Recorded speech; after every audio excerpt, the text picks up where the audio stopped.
Assalamualaikum warahmatullahi wabarakatuh. Perkenalkan, nama saya Luffy Aulia Anastia Putri.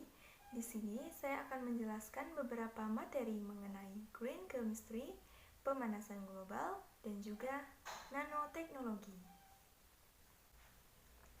Materi yang pertama adalah green chemistry. Apa yang dimaksud dengan green chemistry? Nah, green chemistry atau biasa disebut dengan kimia hijau merupakan suatu upaya untuk merancang atau mendesain proses kimia atau produk kimia yang dihasilkan agar mengurangi atau menghilangkan pembentukan dan penggunaan zat kimia berbahaya. Apa sih tujuan dari green chemistry ini? Nah, tujuan dari green chemistry ini adalah untuk memaksimalkan efisiensi dan meminimalkan bahaya limbah kimia bagi kesehatan manusia dan juga lingkungan.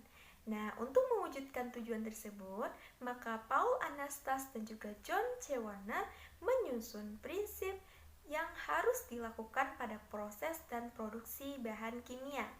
Prinsip ini dinamakan 12 prinsip kimia hijau.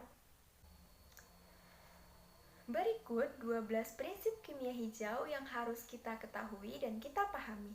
Yang pertama, pencegahan limbah. Yang kedua, manajemen atom yang lebih baik.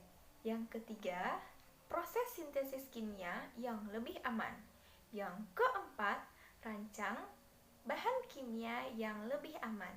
Yang kelima, rancang proses yang efisien energi. Yang keenam, kurangi bahan turunan yang tidak perlu. Yang ketujuh, prosedur yang aman untuk mencegah kecelakaan. Yang kedelapan, pencegahan polusi secara real time. Yang kesembilan, desain produk yang mudah terurai. Yang ke-10, menggunakan katalis. Yang ke-11, gunakan bahan baku yang terbarukan. Yang ke-12, penggunaan pelarut dan bahan pendukung yang lebih aman. Itulah 12 prinsip kimia hijau yang harus kita pahami dalam kehidupan sehari-hari. Berikut beberapa contoh penerapan prinsip kimia hijau dalam kehidupan sehari-hari. Nah, contoh yang pertama, seperti dalam pembuatan kertas, dahulu menggunakan soda kaustik dan juga natrium sulfida sebagai pemutih sehingga menghasilkan limbah berbahaya. Nah, dengan menggunakan prinsip kimia hijau, pemutih kertas menggunakan hidrogen peroksida dan katalis untuk mengoksidasi yang tidak berbahaya dan lebih efisien. Pada contoh ini, kita menggunakan prinsip yang keempat, yaitu rancang bahan kimia yang aman, dan prinsip yang ke-10 yaitu menggunakan katalis. Contoh selanjutnya seperti pada pembuatan plastik. Dahulu plastik itu berbahan baku minyak bumi yang sangat sukar terurai atau sangat susah untuk terurai. Nah, dengan menggunakan prinsip kimia hijau, kita dapat mengganti plastik dari minyak bumi tadi menjadi plastik dari berbahan singkong yang mudah terurai. Nah, pada contoh ini kita menggunakan prinsip yang ke-9, yaitu desain produk yang mudah terurai, dan prinsip yang ke-11 yaitu gunakan bahan baku yang terbarukan. Materi yang kedua adalah pemanasan global. Apa yang dimaksud dengan pemanasan global? Pemanasan global adalah suatu fenomena perubahan iklim yang ditandai dengan peningkatan suhu rata-rata bumi secara umum yang mengubah keseimbangan cuaca dan ekosistem untuk waktu yang lama. Apa ya penyebab dari pemanasan global? Penyebab dari pemanasan global adalah adanya efek rumah kaca dari gas-gas rumah kaca, seperti karbon dioksida, gas metana, dan lain sebagainya.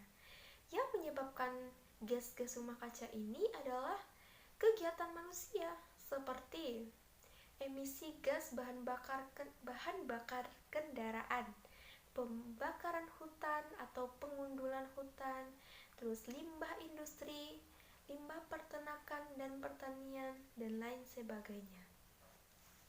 Lalu penyebabnya juga karena menipisnya lapisan ozon. Nah, penyebab dampak yang disebabkan dari pemanasan global ini adalah perubahan iklim, kebakaran hutan juga, lalu mencairnya es di kutub yang menyebabkan air di permukaan laut menjadi menaik.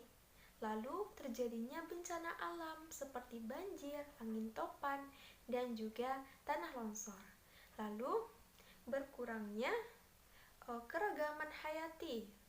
Nah, juga berkurangnya produksi pangan dan lain sebagainya.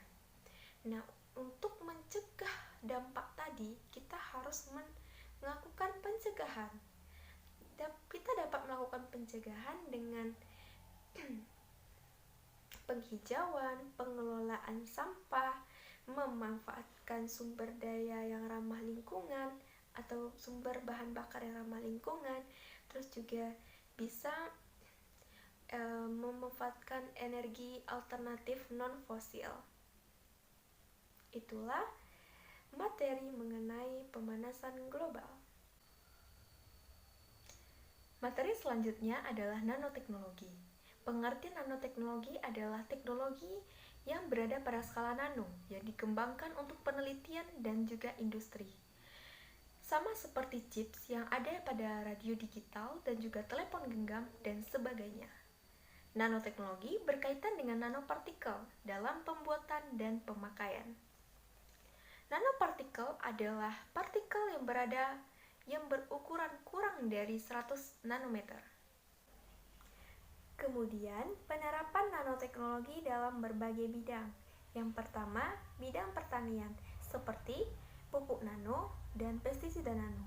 Yang kedua, bidang transportasi, yaitu mengurangi bobot kendaraan tanpa mengurangi kekuatan kendaraan. Yang ketiga, dalam industri medis dan pengobatan.